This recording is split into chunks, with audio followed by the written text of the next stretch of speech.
கோயம்புத்தூருக்கு மேக்கால போனா மேகமெல்லாம் மூடிட்டு குழுகுழுன்னு காத்தடிக்கிற ஒரு மலை இருக்குது. அது சும்மா மலை கிடையாது, நம்ம தென்கையில அந்த மலை தான் வெள்ளிங்கிரி மலை. கோயம்புத்தூர் சிட்டில இருந்து மேக்கால 36 கிலோமீட்டர் போனோம்னா மேகமெல்லாம் மூடி இல்லிச்சியில போட்ட மாதிரி தெரிஞ்சதுனால இந்த மலைக்கு வெள்ளிங்கிரி மலை பேர் வந்துச்சுன்னு சொல்றாங்க. இந்த இடத்தோட கதையை கேட்டா மனசே அசந்து போயிரும். சிவபெருமான தான் கல்யாணம் பண்ணுவேன் அப்படின்னு சொல்லிட்டு நம்ம அம்மா பார்வதி அம்மையா கன்னியாகுமரி அம்மனா அவதரிச்சு கன்னியாகுமரியில தவம் பண்ணாங்க. அதுக்கப்புறமா என்னாச்சுன்னு சொன்னா அந்த திருமணம் கொஞ்சம் கொஞ்சமா தள்ளி போயிட்டு இருந்துச்சு. அந்த வருத்தம் சிவபெருமானுக்கு ரொம்ப ரொம்ப அதிகமா இருந்துச்சு.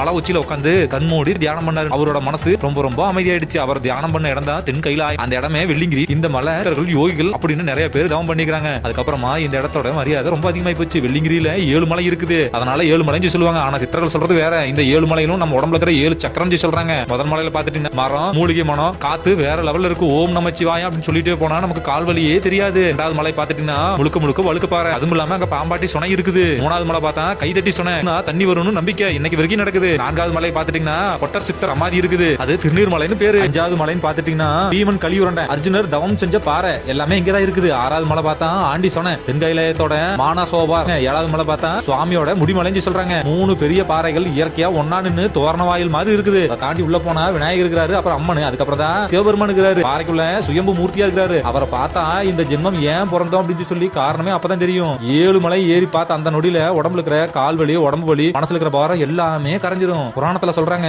அர்ஜுனன் நீங்க தான் தவம் பண்ணப்போ சிவபெருமான் வேட ரூபத்துல அவருக்கு பாசுவத ஆயுதம் ஒரு ஆயுதத்தை கொடுத்ததா சொல்றாங்க. தேவர்கள், சித்தர்கள், நாரதர், ஆதிசேஷன் எல்லாரும் வந்து இங்க என் அப்பன் எம்பெருமான் ஈசனை வணங்கிட்டு போய்க்கிறாங்க. வெள்ளிங்கிரி சாரல்ல பிறந்தாலும் இருந்தாலும் இறந்தாலும் முக்தி தான் சொல்லிக்கிறாங்க.